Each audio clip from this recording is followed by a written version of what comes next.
Axşamınız xeyir, kanalın izləyiciləri. Biz bugün sizinlə Ağıllı Uşaq nağılının təhlilinə baxacağıq. Ağıllı Uşaq nağılı deməli epik növdədir, nağıldır janrı. Biri vardı, biri yox idi. Keçmiş zamanlarda bir xan var idi. Xan hər dəfə bir bəhanə ilə yan yörədəki kəndləri, şəhərləri talan eləyir, əhalinin var-yoxunu əlindən alırdı. Xan yaşadığı şəhərə bitişik bir kənd var idi. Oranı tutmaq çox çətin idi. Çünki kənddə dünya görmüş ağıllı qocalar xanın hiylərinə hər dəfə cavab verir, onu məğlub edirdilər. Günlərin birində xan öz adamlarını başına yığıb həmin kəndi tutmaq üçün tədbir istədi. Xanın baş məsləhətçisi dedi: "Nə qədər ki həmin kənddə ağıllı, dünya görmüş adamlar var, oranı tutmaq çətin olacaq. Yaxşısı odur ki, əvvəlcə onları bəhanə ilə aradan götürək, sonrası asandır." Xan bu təklifi bəyəndi. Elə həmin günü öz adamları yanına çağırtdırıb tapşırıq verdi ki, nə təhər olur olsun gedib o kəndi baş bilən adamlarını, qocalarını aldadıb bura gətirəsiniz. Xanın adamları hamısı eyni vaxtda kəndə doluşub hərəsi bir qocanın evinə getdilər. Onlar hiləyə əl atıb dedilər: "Bizim xanımız bir məsələdə bək çətinliyə düşüb. O ümidini sizə bağlayıb kömək istəyir. Deyir ki, bircə günlük mənə məsləhət vermək üçün yanıma gəlsinlər."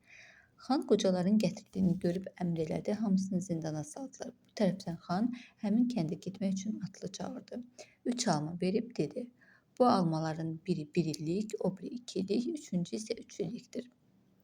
Deməli bu alma məsələsi digər bir nağılımızda da var. Bu Dərzi şagirdi Əhməd nağılında da bu alma məsələsi var. Ona da alma göndərdilər. O da bu almaların sirrini tapmalı idi. Orada da bu məsələ var. Almaları apararsan həmin kəndə, cəmaatı meydana yığıb ki, xan əmr edib ki, bunların neçə illik olduğunu tapsınlar. Onlara 3 gün vaxt verirəm. Vaxt tapa bilməsələr, onda kəndi talan edəcəyim. Əgər bu sirri tapan olsa, həmin adamın yanıma mənim xoşladığım heyvanla gəlməlidir. Həm də o elə adam olmalıdır ki, boyca məndən hündür olsun, mən ona aşağıdan yuxarı baxım. Çapar atlanıb xan tapşırığını xəbər vermək üçün həmin kəndə getdi. Cəmaatı bazar meydana yığıb əhvalatı söylədi. Çapar almaları verib geri qayıtdı. Kəndin cəmaatı nə qədər fikirləşdi, almaların sirrini tapa bilmədi. Bu kənddə qoca bir qarının Əhməd adlı balaca nəvəsi var idi. O çox ağıllı və qoçaq uşaq idi. Həmin gecə Əhməd səhərə kimi yata bilmədi. Çox fikirləşdi, suallara cavab tapa bilmədi. Axırda yadına düşdü ki, bu işdə böyüklərdən məsləhət almaq lazımdır. Nənəsindən xəbər aldı ki, kəndimizdə heç qoca ağıl kişilərdən qalan varmı? Qarı dedi: "Kəndin kənarında bircə nəfər yaşı yüz ötmüş bir qoca qalıb. Şikəst olduğu üçün xanın adamları onu aparmayıblar." Əhməd səhər tezdən durub həmin qocanın yanına getdi. Gördü bir nurani kişidir. Saç saqqalı ağappaq qar kimi, gözləri tutulub, qıçları şikəst olub yerindən tərpənə bilmir. Əhməd ədəbərkanla qocaya salam verdi, onun yanına məsləhətə gəldiyini söylədi. Qoca dedi: "Oğlum, məndən nə məsləhət istəyirsən?" Əhməd xan şərtlərini qocaya söyləyib ona kömək istədi. Qoca əlini alnına qoyub bir qədər fikirləşdi. Sonra sualların cavabını necə tapmağı Əhmədə öyrətdi. Axırda dedi: "Oğul, bircə sirri mən bilmirəm, gərək ki onu özün tapasan. O da xanın hansı heyvanı xoşlamasıdır. Bunun üçün bircə çarə var. Gərək bir yola xanın şəhərinə keçəsən, çox ehtiyatla, tədbirlə bu sirri öyrənəsən." Deməli, qoca kişi bütün suallara cavab tapa bilmir. Yəni Əhmədə bütün sualların cavabını tapmaqda kömək edə bilmir. Elə bu saat həmin sirri gedib öyrənəcəyəm. Əhməd qocadan çox razı qaldı. Evdən çıxıb getmək istəyəndə həyətdə bir qoca arvadın ocaq qalamaq üçün çör-çöp yığdığını gördü. Bu qocanın bacısı idi. Qocanın bacısından başqa heç kimsəsi yox idi. Əhməd dedi: "Ay qarı nənə, bu çör-çöpü neynəyirsən?" Qarı dedi: "Oğul, odunumuz qurtarıb meşəyə gedəmiz yoxdur. Odur ki, çör-çöp yığıram." Əhməd qardan balta, bir də çatı istədi. Qarı gətirib verdi.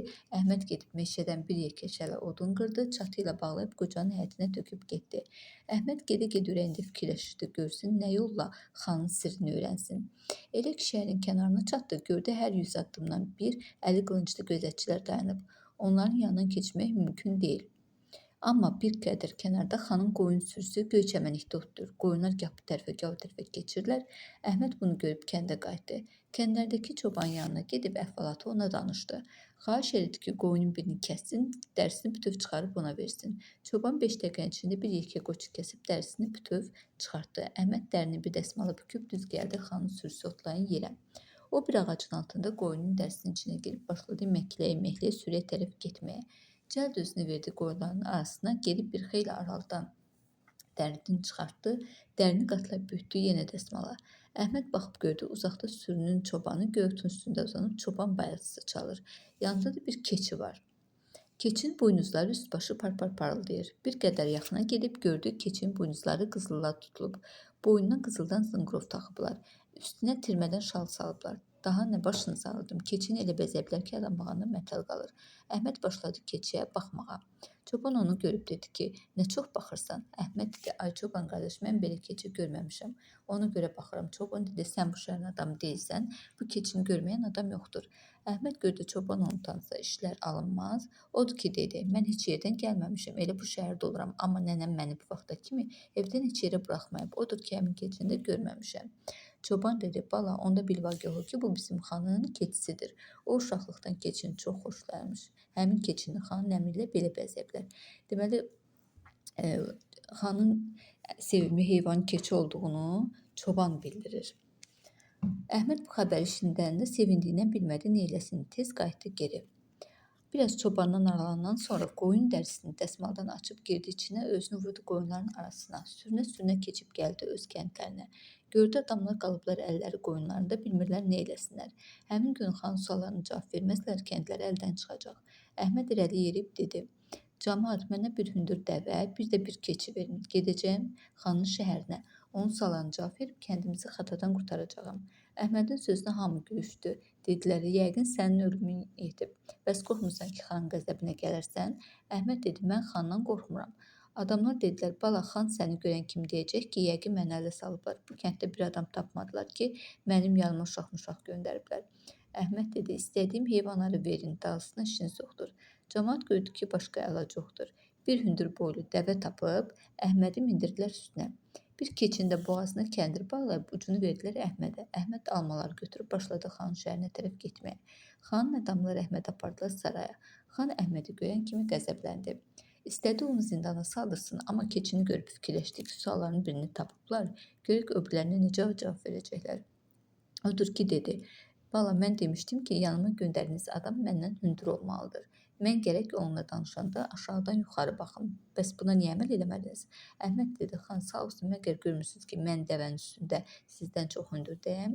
Özü də aşağıdan yuxarıya mənə baxıb danışırsınız. Elə siz deyəndir də.